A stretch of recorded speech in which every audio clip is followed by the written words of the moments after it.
Olivier Janson, je suis responsable de recherche et formateur au sein de l'association Transfert, donc qui est une association basée à Bordeaux et qui a à peu près le même âge que la MIRSM, puisqu'on a été créé en 1991, et dont la mission principale est de diffuser des actions d'insertion professionnelle de publics en situation précaire. D'où notre compagnonnage de longue date avec la MIRSM, puisque c'est déjà sur des valeurs communes qu'on s'est rejoints, notamment l'importance de s'adresser aux publics dits les plus éloignés de l'emploi. Je mets des guillemets à cette expression, on pourra y revenir. Mais voilà, les publics qui sont les plus précarisés, qui subissent le plus à la fois la sélectivité du marché du travail et les répercussions sociales de cette mise à l'écart prolongée de l'emploi, et donc de la mise à l'écart prolongée d'un véritable statut. Donc voilà, on porte en France et en Belgique environ aujourd'hui 70 sites qui travaillent en référence à cette approche donc dite de la méthode iodée. Alors le terme méthode iodée parfois est un peu trompeur, je me méfie toujours un peu des connotations du terme méthode ceci, méthode cela. C'est avant tout une démarche, une approche, une manière de regarder les problèmes d'exclusion, de précarité, et une manière d'y répondre. Alors, plutôt que vous parler de la méthode iodée en tant que telle, ce dont je voudrais vous parler aujourd'hui, c'est un petit peu de ce qui est en toile de fond de cette approche, c'est-à-dire dans quels enjeux sociaux elle s'inscrit. Resituer cette action comme une réponse à une question sociale, qui est celle de la mise à l'écart prolongée de certaines catégories de la population. Et à partir de là, de cette question sociale, une réflexivité sur les pratiques sociales. C'est-à-dire les pratiques qui peuvent permettre d'agir, de se donner des prises pour agir sur ces situations-là. Comment se construisent ces pratiques? À partir de quelle analyse de la réalité? Et donc notamment, évidemment, les pratiques des agents, ce qu'on pourrait appeler des agents de l'inclusion, puisqu'aujourd'hui on parle en France plus d'inclusion que d'insertion. Après, on peut revenir sur les questions de vocabulaire. Voilà, mais l'essentiel, c'est ce qu'on met derrière les mots. Alors, j'ai bien aimé l'idée une économie ne peut être que sociale, parce qu'effectivement, c'est bien de ça qu'il s'agit. La question de fond, la question de départ, c'est est-ce que ce sont les gens, les publics, les personnes en insertion, les personnes dites en difficulté, les personnes dites éloignées du marché de l'emploi, est-ce que ce sont les gens qui posent problème, ou est-ce que c'est le délitement du social, justement? Et donc, à partir de là, sur quoi il faut agir, sur quoi il faut intervenir? Alors, je partirai du modèle habituel, qui a ses vertus, qui a ses logiques, mais en gros, la réponse, depuis plusieurs dizaines d'années, depuis la sphère de l'insertion est apparue au début des années 80, suite au double choc pétrolier des années 70, et l'instauration durable, pour ne pas dire permanente, d'un chômage de masse, et la montée de ce chômage de masse, et surtout, à l'intérieur de ce chômage de masse, l'apparition ce qu'on appelle le chômage de longue durée, c'est-à-dire le chômage d'exclusion. C'est d'ailleurs ce chômage-là qui pose problème aux individus, aux groupes sociaux et à la société tout entière. Alors, ce modèle de l'accompagnement, cette idée, il faut accompagner les personnes en difficulté. La question qu'on peut se poser, c'est vers quoi? Vers quoi et comment? Qu'est-ce que ça veut dire accompagner les gens? Il y a plusieurs manières d'accompagner. On peut être derrière, devant, on peut être à côté. Et qu'est-ce que ça signifie dans le rapport qu'on instaure avec les personnes concernées? Ce modèle de l'accompagnement, historiquement, il a pris des formes différentes. Historiquement, on a vu l'accompagnement au début des années 80 s'orienter vers l'accompagnement vers la qualification des personnes. Le discours à l'époque, c'était, face à la montée du chômage de masse et d'exclusion, c'était les entreprises ont besoin de compétences que les personnes n'ont pas. Donc en France, par exemple, ça a donné lieu à des choses d'ailleurs passionnantes, hein, comme le rapport Schwartz, la mise en place des missions de nouvelles qualifications, et des budgets publics massifs sur la formation qualifiante. Il fallait qualifier les gens, les diplômer, pour qu'ils accèdent à l'emploi. Déjà, on pouvait se poser la question à l'époque du côté exclusif de cette réponse. Parce que quand on analyse le marché du travail, on s'aperçoit que, contrairement à une prédiction effectivement qui avait lieu dans les années 80, la prédiction c'était les emplois non qualifiés vont disparaître. Avec les nouvelles technologies, l'automatisation, les entreprises n'auront plus besoin de main-d'œuvre qualifiée. 30 ans après, ce n'est pas ce qui se passe. Les postes dits d'exécution de première qualification sont toujours en proportion conséquente, hein, entre 35 et 40% en France, je ne connais pas les chiffres en Belgique, des entrées sur le marché du travail. Et le problème, c'est peut-être moins le manque de compétences, de qualification, de diplôme des personnes que la surqualification des postes de travail en question. C'est-à-dire la tendance, parfois, des entreprises à prendre des personnes surdiplômées par rapport à la réalité de leurs besoins. Dans les années 90, ces logiques d'accompagnement ont évolué vers une action davantage centrée sur les qualités sociales des personnes. On parlait beaucoup de resocialiser les personnes, de les redynamiser. Et donc le discours s'est plutôt porté sur ce qu'on appelle les savoir-être. Donc mettre en place des actions visant à inculquer ou développer en tout cas des savoir-être attendus des personnes pour qu'elles puissent évoluer en situation professionnelle. Ce sera intéressant de revenir sur cette question, mais de la même manière que on avait peut-être pris un peu trop au pied de la lettre la demande des entreprises qui avaient surtout besoin d'être rassurées dans leur recrutement, mais la demande des entreprises d'avoir des personnes diplômées, y compris sur des postes qui ne le nécessitaient pas. De même, le discours sur les savoir-être s'est répercuté peut-être dans le domaine social, dans le domaine de l'insertion, comme une réponse à l'apparition de ces exigences dans les pratiques de recrutement des entreprises. On veut des gens autonomes, dynamiques, motivés, etc. Alors là, il y a peut-être aussi à réinterroger ces demandes, parce que le savoir-être, moi je ne sais pas ce que ça veut dire. Franchement, je ne sais pas ce que ça veut dire, parce que l'être, ça ne se manifeste que par du faire, que par du comportement. On pourrait peut-être parler de savoir-faire relationnel, comportementaux, mais c'est vrai que quand une entreprise dit « je veux quelqu'un d'autonome », peut-être la première chose à faire, c'est de l'aider à mieux définir son besoin, en revenant avec elle, vous voulez quelqu'un d'autonome, mais dans cette situation de travail-là, que vous proposez dans votre entreprise, dans votre culture d'entreprise, dans vos habitudes de travail, par rapport aux nécessités du poste, donnez-moi des exemples concrets, des situations où il faut faire preuve d'autonomie. C'est-à-dire de transformer en fait l'adjectif être autonome en verbe. Ça veut dire réagir comme ça, voilà, mettre en place ceci. Voilà. Donc c'est plutôt, même être ponctuel, ça veut dire arriver à l'heure, ça veut dire tenir les délais, ça peut vouloir dire pas mal de choses.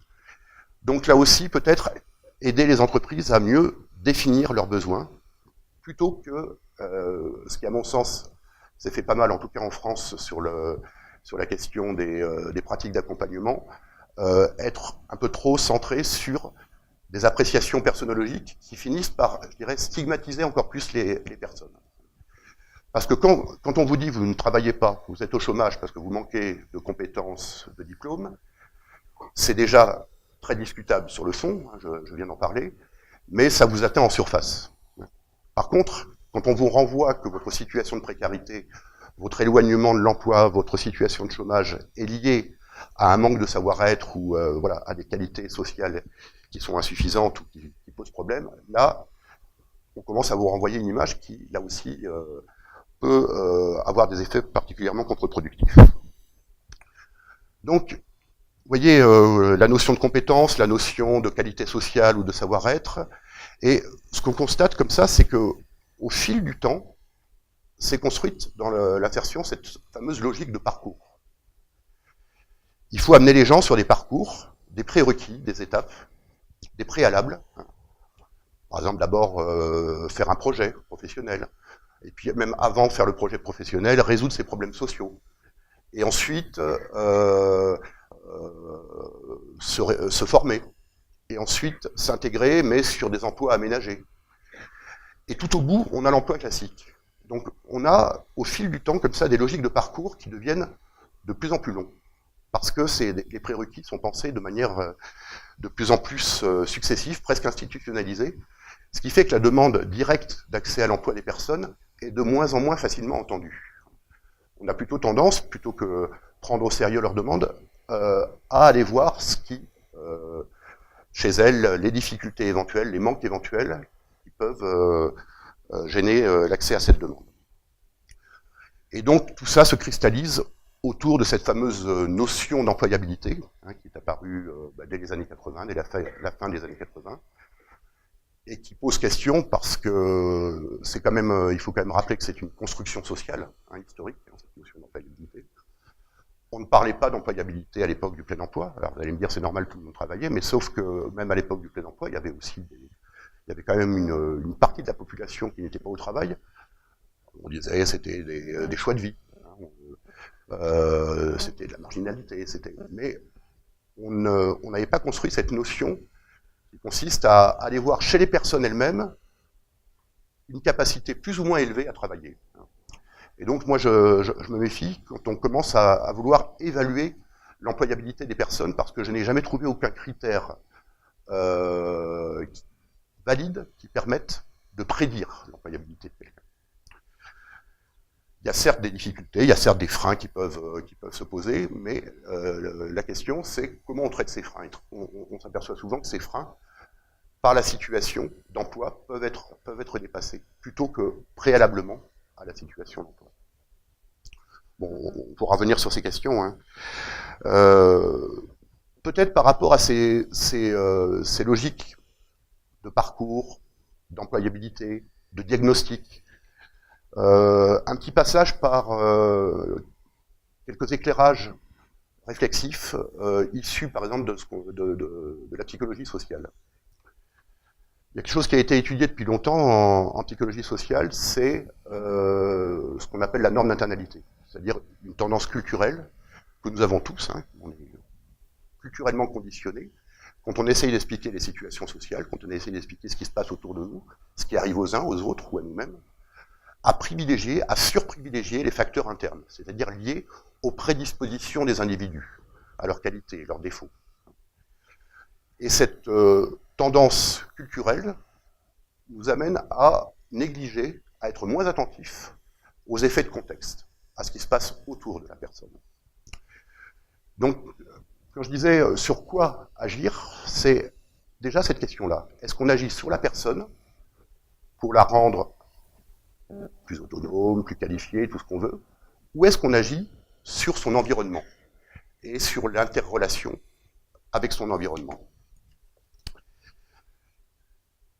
C'est une question essentielle parce que ça renvoie même à la professionnalité de l'agent d'insertion ou de l'agent d'inclusion. Ça renvoie à la définition même de l'accompagnement. Est-ce que l'accompagnement, par exemple, est un accompagnement en face à face, ou est-ce que l'accompagnement, c'est aller vers la personne, vers son environnement, et notamment vers l'entreprise. Si on essaye de tenir compte de cette norme d'internalité, et ce qu'on appelle donc en psychologie sociale l'erreur fondamentale d'attribution, c'est-à-dire encore une fois cette tendance qu'on a à privilégier les explications internes, si on essaye de prendre en compte des causes plus externes, ça veut dire qu'on va, s'il s'agit d'être dans une démarche d'insertion avec une personne, on va peut-être aussi s'intéresser à la manière dont fonctionne le marché du travail, à l'accès aux offres, aux conditions d'accès aux offres, aux conditions d'information sur les offres. On va s'intéresser à l'offre de travail, au contenu de l'offre de travail. On va s'intéresser aux pratiques de recrutement. En quoi les pratiques de recrutement permettent véritablement ou non aux personnes de se mettre en valeur, de mettre en valeur leurs compétences, leurs atouts, leurs ressources. On va s'intéresser aux pratique également d'accueil, d'intégration des nouveaux venus dans les entreprises, parce que les échecs en termes d'insertion professionnelle se situent parfois pas tant dans l'accès à l'emploi que dans le maintien en emploi. Donc, on va réfléchir aux conditions du maintien en emploi. Et encore une fois, on ne va pas regarder ces conditions uniquement du côté de la personne, mais plutôt dans son environnement. Donc, être attentif à cette fameuse erreur fondamentale d'attribution. Et deuxième point d'attention, ce qu'on appelle également en psychologie sociale la menace du stéréotype. Ça c'est simple, ça a été étudié alors depuis plus d'une trentaine d'années, et notamment depuis la fin des années 90, encore plus nettement auprès de différentes populations. Qu'est-ce que c'est que la menace du stéréotype? C'est la manière dont les personnes ou les groupes sociaux concernés intériorisent l'image qui leur est renvoyée. Alors ça a été étudié sur le stéréotype racial, sur le stéréotype de genre. Pour vous donner un petit exemple, qui va être parlant pour tout le monde, une petite expérience que j'ai eu l'occasion d'ailleurs de faire avec des travailleurs sociaux. Vous donnez un exercice de calcul à des groupes mixtes. Et selon donc des groupes mixtes, hommes-femmes. Et selon les groupes, vous donnez simplement l'exercice de calcul à faire. Vous faites ensuite les calculs des résultats, et vous apercevez évidemment que les résultats sont homogènes entre hommes et femmes. Par contre, un groupe sur deux, vous donnez simplement une information. Vous dites, on vous donne un exercice de calcul pour valider ce que les recherches ont montré depuis longtemps, c'est-à-dire qu'il y a une différence de forme d'intelligence entre hommes et femmes. Les femmes auraient, on est dans le cliché complet, les femmes auraient une forme d'intelligence plus intuitive et les hommes une forme d'intelligence plus rationnelle. Donc, globalement, les femmes sont moins bonnes en calcul que les hommes. Vous donnez cette simple information. Dans les groupes où vous avez donné cette information, les performances des femmes s'écroulent. C'est-à-dire qu'elles sont significativement inférieures aux performances des hommes. Pourquoi? Parce que vous avez activé cette fameuse menace du stéréotype. Je vous donne cet exemple parce que, en matière d'insertion, il me semble que, sans y prendre garde, sans le vouloir, on renvoie tout un tas de signes aux gens qui leur renvoient cette image de personnes en difficulté, de personnes en insertion. Ça peut passer par le rapport qu'on instaure avec elles, ça peut passer parfois par des choses, des fois les contraintes administratives font que, et ça, chaque fois que je vois ça, je sors un peu de mes gonds, mais des entretiens qui commencent par un questionnaire sur depuis combien de temps êtes-vous au chômage, par exemple. Ce faisant, on renvoie aux gens cette identité, cette partie de leur identité, alors que toute personne a de multiples identités, mais cette partie de leur identité qui est personne au chômage. Ça passe aussi par le fait de leur faire des propositions ou non. Et quelles propositions on leur fait. Je vais prendre comme exemple une enquête qu'on a eu l'occasion de faire auprès de personnes qui utilisent les services des actions IOD. La première chose que ces personnes nous ont dit, c'est ce qui a tout changé pour nous, c'est que dès le premier contact, dès le premier entretien, on nous a proposé des offres d'emploi. Et les gens n'en revenaient toujours pas. Ils étaient habitués à ce que, d'abord, on prenne le temps de les connaître, de faire du diagnostic, de voir un petit peu quelle adéquation ils pouvaient avoir par rapport à tel ou tel objectif professionnel. Et là, dès le départ, le fait de faire des propositions concrètes aux gens, là, c'est, je dirais, l'inverse de la menace du stéréotype. C'est-à-dire que d'emblée, vous leur renvoyez deux signes très concrets en faisant ça. Ça veut dire que vous les regardez comme non seulement capables de travailler, mais vous les regardez aussi comme capables de prendre des décisions par elles-mêmes. C'est-à-dire de déterminer par elles-mêmes si le contenu des offres, et encore faut-il qu'elles aient de la formation, mais si le contenu des offres leur correspond, si elles se sentent capables d'occuper les offres en question. Donc, de permettre aux personnes de se projeter. Et rien que le fait de faire des propositions dès le départ, on s'est rendu compte que les personnes étaient aussi, alors, je mets des guillemets aussi à ce terme, hein, mais c'est un terme qui est souvent utilisé, redynamisées dans leur propre recherche d'emploi. Plus on fait des propositions aux personnes, plus par elles-mêmes, elles mènent des démarches et elles deviennent proactives, on va dire, par rapport à leur insertion professionnelle.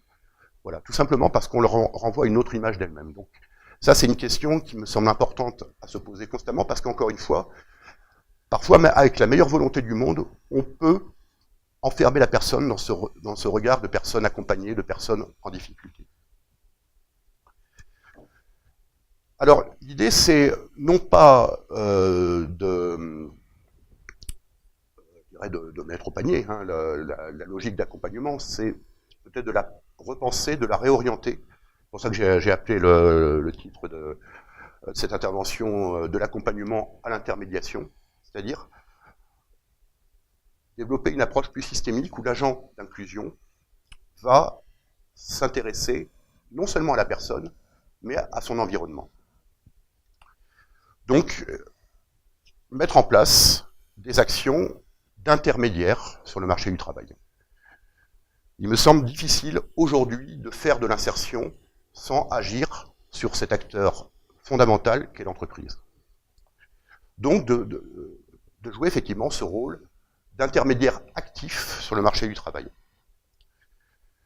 Intermédiaire actif, ça veut dire ne pas simplement aller vers l'entreprise. C'est important, hein, déjà, d'aller vers l'entreprise. C'est là que se situe l'emploi, c'est là que se situent les conditions de travail, c'est là qu'on peut travailler l'intégration. Mais il s'agit de savoir pourquoi on y va. Déjà, il faut y aller, effectivement. Il y a peut-être encore aujourd'hui, ici ou là, ce que j'appellerais le complexe du social par rapport à l'économique. Les agents d'insertion, parfois, peuvent rester à l'écart du monde de l'entreprise, parce qu'ils ne voient pas comment agir dans l'entreprise. Ils se disent, c'est pas mon monde, c'est pas ma culture. Ou à l'inverse, le faire, mais sur un mode purement adaptatif. C'est-à-dire se contenter de relayer les demandes de l'entreprise telles que l'entreprise les pose. Or, ça pose question parce que, on le sait d'ailleurs très bien quand on fait l'accompagnement des personnes, la demande, ça se travaille. La demande, ça évolue. Ça évolue dans le dialogue, ça évolue en fonction de la confrontation à des propositions concrètes. La demande de l'entreprise aussi, elle peut évoluer. Il ne faut pas confondre la réalité du besoin de l'entreprise et la manière dont l'entreprise formule sa demande. Ce sont deux choses différentes. Donc, il y a plusieurs manières, effectivement, d'intervenir sur le marché du travail. Soit on peut simplement relayer et donc reproduire, effectivement, ce qui se passe naturellement sur le marché du travail, les demandes spontanées des entreprises. Auquel cas, on est simplement dans une logique de reproduction. Parfois, à l'inverse, on peut amplifier la sélectivité sur le marché du travail selon la manière dont on répond à la demande de l'entreprise. Tout simplement à partir des questions qu'on lui pose. Une fois, j'ai été tombé sur... alors les choses ont évolué depuis, hein, mais sur une fiche de prise d'offres d'agents à l'époque de la NPE en France. Et dans cette fiche de prise d'offres, il y avait des questions du type vous souhaitez quelqu'un qui ait combien d'expérience sur le poste? Vous voyez bien ce qui se passe quand on pose cette question. Même l'entreprise qui n'avait pas forcément par elle-même pensé à des critères de ce type-là, bah, elle va y répondre parce qu'on lui pose la question, tout simplement. Et donc elle va dire ah oui, 3 mois ce serait bien, ou 6 mois même, ce serait bien d'expérience préalable. Du coup, vous fermez l'accès à l'offre à toute une catégorie de population. Et donc, voilà, on peut reproduire, on peut amplifier la sélectivité naturelle du marché du travail, ou on peut essayer de la corriger, de la réguler, en intervenant dans l'entreprise pour retravailler la réalité de son besoin. Et c'est là que, à mon sens, la légitimité des acteurs de l'inclusion est une question essentielle. Il y a un économiste en France qui est malheureusement disparu là, il y a quelque temps, qui s'appelle François-Aimar Duvernay, qui avait fait un petit article dans une revue qui s'appelle Alternative économique en France. Ça s'appelait « Le recrutement devient rationnel grâce aux acteurs de l'insertion ». Et lui, en tant qu'économiste, il lançait un appel, d'une certaine manière, aux acteurs de l'inclusion, pour leur dire, les entreprises ont besoin de votre regard. Vous avez la légitimité à intervenir dans l'entreprise, parce que l'entreprise a besoin de regards extérieurs. Elle a besoin de réinterroger ses pratiques par des regards extérieurs, et comme l'économie, c'est du social, effectivement, ben, la compétence sociale des agents de l'inclusion peut être précieuse pour l'entreprise, dans la manière de définir le besoin, dans la manière de définir la correspondance entre des besoins et des compétences, dans la manière de réfléchir aux situations sociales qui sont impliquées par l'accès à l'emploi et le maintien en emploi. Les situations sociales, c'est quoi? C'est des situations de recrutement. Ce sont des situations sociales. Comment est-ce qu'on travaille ces situations sociales? Comment est-ce qu'on fait en sorte que, par exemple, les personnes puissent véritablement, dans ces situations-là, mettre en valeur leurs atouts, leurs compétences? Ce qui n'est pas le cas dans les situations de recrutement classiques, qui s'apparentent plutôt à des parcours du combattant, et où les gens sont plutôt évalués sur des critères autres que ceux dont il est véritablement question. Ce que je veux dire, c'est que les pratiques de recrutement, alors ça c'est lié à des effets, je dirais, mécaniques, hein, de déséquilibre entre l'offre et la demande, mais les pratiques de recrutement évaluent davantage les gens en tant que chercheurs d'emploi, en tant que candidats, qu'en tant que futurs salariés. Savoir faire un bon CV, savoir, comme on dit, bien se vendre, j'aime pas cette expression, mais savoir bien se vendre en entretien d'embauche, savoir passer les tests, etc. C'est-à-dire qu'il y aurait presque parfois un consensus entre les acteurs du social et de l'économique pour former les gens, les orienter vers des actions, développer leurs compétences, mais qui ne sont pas les compétences véritablement qui sont au cœur du problème. Les compétences qui sont au cœur du problème, c'est les compétences de travail. Or là, c'est les compétences à passer les étapes du recrutement qui sont davantage mises en avant.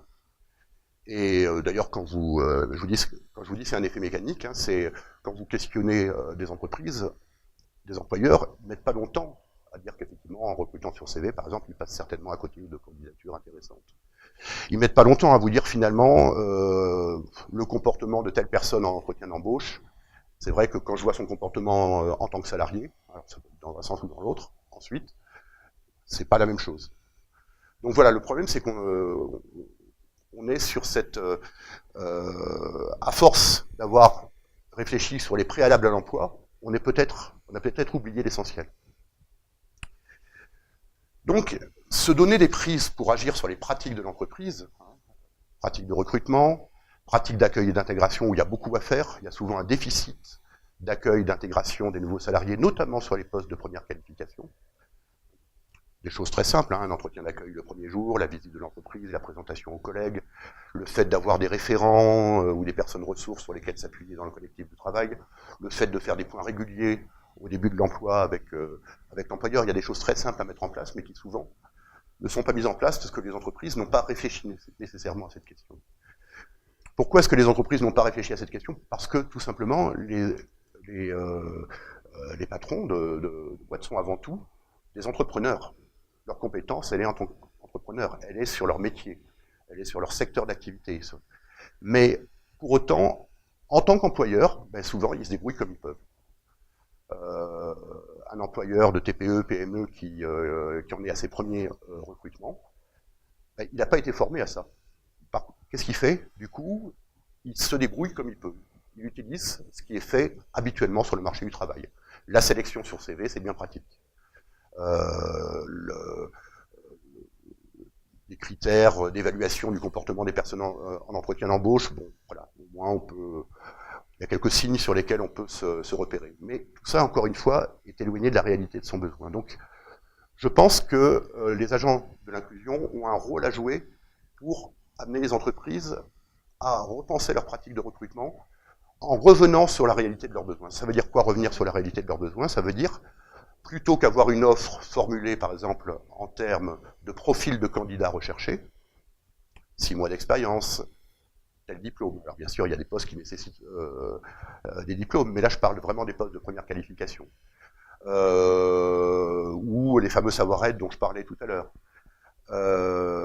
Plutôt qu'avoir des offres formulées de cette manière-là, revenir avec les entreprises sur leurs besoins réels, c'est-à-dire aller voir le poste de travail. Décortiquer concrètement ce qu'il y a à faire sur le poste de travail, dans quelles conditions on le fait, avec qui, comment se déroule une journée de travail type, quelles sont les tâches principales, quelles sont les tâches occasionnelles. Enfin, voilà, tout ce qui permet de véritablement appréhender la réalité du besoin de l'entreprise. Et dès lors qu'on s'est intéressé à la réalité du besoin de l'entreprise, on peut penser la mise en relation avec des candidats sur d'autres critères que la correspondance par rapport à un profil de candidat idéal ou un profil envisagé. On peut simplement, à partir de là, retransmettre l'information aux personnes potentiellement intéressées par le poste.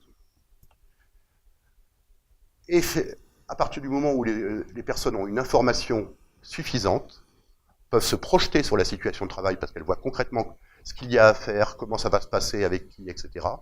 À ce moment-là, les personnes sont davantage en mesure de déterminer par elles-mêmes si cette offre leur correspond et si elles se voient y aller ou non. Donc, agir sur l'entreprise, ça permet aussi de redonner des marges de manœuvre, de redonner une liberté de choix aux personnes accompagnées, en évitant d'être soi-même sur un diagnostic un peu prédictif qui amène à se dire « je vais proposer cette offre à telle personne, mais pas à telle autre ». Parce qu'encore une fois, il n'y a pas de prédictivité de la réussite du recrutement à partir de critères strictement individuels. Ça a été étudié en sociologie du travail aussi depuis longtemps. Les facteurs principaux qui ont été mis en avant par ces études, c'est quoi? C'est ce qu'on appelle le réalisme des attentes. L'intégration se passera d'autant mieux, le recrutement sera d'autant plus réussi, la personne restera d'autant plus en poste, que le décalage entre ce qu'elle s'attendait à trouver et la situation de travail réelle qu'elle découvre est le plus réduit possible. Voilà. Et après, l'autre facteur, ce sont davantage des correspondances entre les attentes de la personne et la culture de l'entreprise, les valeurs de l'entreprise, la manière de travailler dans l'entreprise. Il y a des personnes qui sont plus à l'aise avec un fonctionnement un peu familial, un peu informel, d'autres plus à l'aise dans des contextes de travail où il y a des consignes, des procédures, des choses assez standardisées. Voilà, des personnes qui sont plus à l'aise sur des postes un peu plus isolés, d'autres où la coopération est permanente. Voilà, c'est surtout là-dessus qu'il faut travailler. Mais donc ça veut dire qu'il faut aller dans l'entreprise pour chercher cette information et pour ensuite la répercuter auprès des personnes potentiellement intéressées. Je regarde l'heure. Pour terminer, pour laisser place au débat, je dirais, à partir de là, si on se donne des prises pour agir sur l'entreprise, si on se donne des prises pour influencer ce qui se passe dans l'entreprise, ça permet de revenir sur le rôle de l'agent d'insertion, non plus tant comme, je dirais, un spécialiste de l'accompagnement face à face, c'est-à-dire quelqu'un qui aurait un savoir sur les personnes. Moi, je me fie toujours du savoir qu'on pense avoir sur les personnes qu'on accompagne, même si on les accompagne depuis longtemps. On les accompagne depuis longtemps, mais on les accompagne dans un certain contexte. Ce contexte, ce qu'on voit dans ce contexte n'est pas nécessairement prédictif du comportement qu'elles peuvent avoir dans d'autres contextes. Et je pense qu'il faut plutôt être sur une posture de non-savoir, se débarrasser peut-être du savoir qu'on pense avoir sur les personnes. Ce qui est important, c'est l'expérience qu'on peut avoir avec les personnes. Mais l'expérience, c'est une expérience commune. On est impliqué dans cette expérience. Le savoir sur les personnes, les logiques de diagnostic, je m'en méfie parce que dès lors qu'on pense avoir un savoir sur les personnes, on n'est plus véritablement dans la découverte. On n'est plus dans la surprise. Et on n'est plus dans le dialogue et la co-construction avec les personnes. Parce qu'on a quand même toujours des a priori, même plus ou moins conscients, qui vont venir biaiser peut-être la relation. Et qui vont nous amener à orienter les échanges avec elle, à orienter les propositions qu'on lui fait ou non, en fonction de ce supposé savoir, qui est encore une fois sujet à caution pour le moins. Donc, l'expertise de l'agent d'inclusion, pour moi, elle se situe davantage sur sa capacité à travailler les interrelations. Moins à travailler sur les personnes qu'à travailler les interrelations entre les personnes et leur environnement. Donc, susciter, faciliter, influencer des situations. C'est un métier du lien, en fait, hein, le métier d'agent d'inclusion. Donc, ça veut dire que l'agent d'inclusion est là pour créer des situations nouvelles. Créer, par exemple, des situations où les gens vont véritablement pouvoir se mettre en valeur. Des situations qui valorisent les personnes. Des situations qui leur permettent de révéler, parfois de se révéler à elles-mêmes leurs propres atouts, leurs propres ressources. Des situations de rencontre avec leur environnement, et notamment l'environnement auquel elles n'ont plus accès, c'est-à-dire l'entreprise. Provoquer ces rencontres. Mais également agir sur les conditions de ces rencontres, pour que ces rencontres soient véritablement porteuses de dialogue et de coopération.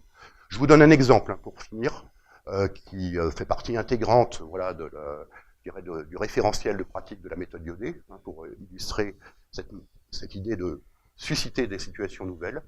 C'est ce qu'on appelle, nous, alors dans notre jargon, l'entretien de mise en relation. C'est quoi l'entretien de mise en relation?